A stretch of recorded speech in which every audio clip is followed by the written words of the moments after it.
Residents, and mga tao rin, your community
standards and a successful result.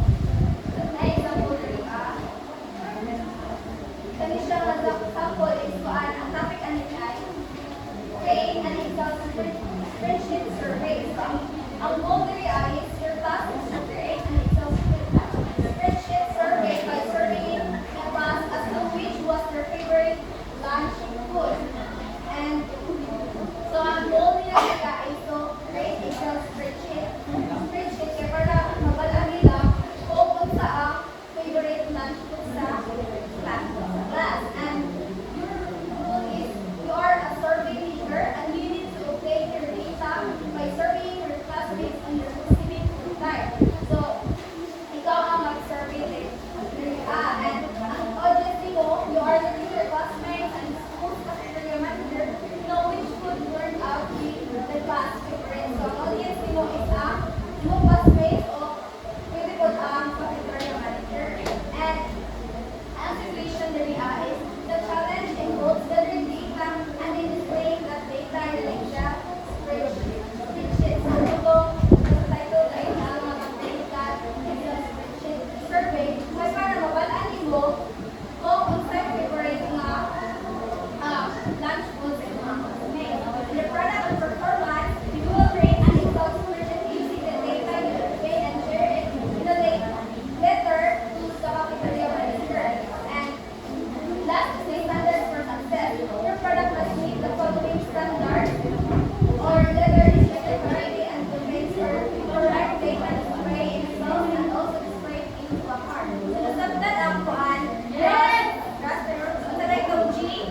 Goal! R? Roll! A? Audience! S? Situation! P? Product and performance! So, Miss Rachel, unsa gani ang purpose sa GRASS framework na nandito siya? GRASS? Unsa ito? Wala friend?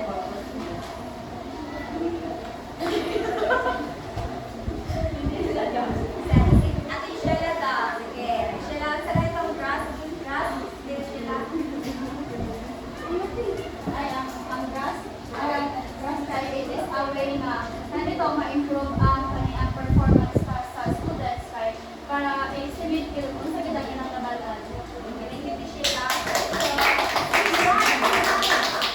The GRASS model is powerful tool for designing authentic assessment. It includes learning beyond memorization, letting students apply knowledge in real life. So, ang ato una kay ang GRASS is hinimo siya para ang student dili lang siya mag-stick sa iyang learning, dili lang siya mag-stick sa memorization, but kuan para makuha siya sa real life problem. So, para ma-enhance iyang creativity, critical thinking, and problem solving. So, throughout kung na-develop ang iyang skills. So, through clear goals, define rules, new audiences, meaningful situations, purposeful products, and success standards, GRASS empowers students develop not only academic skills, but also critical thinking, creativity, and problem solving skills they will use in the real world. So, that's all. All for Latina. Pero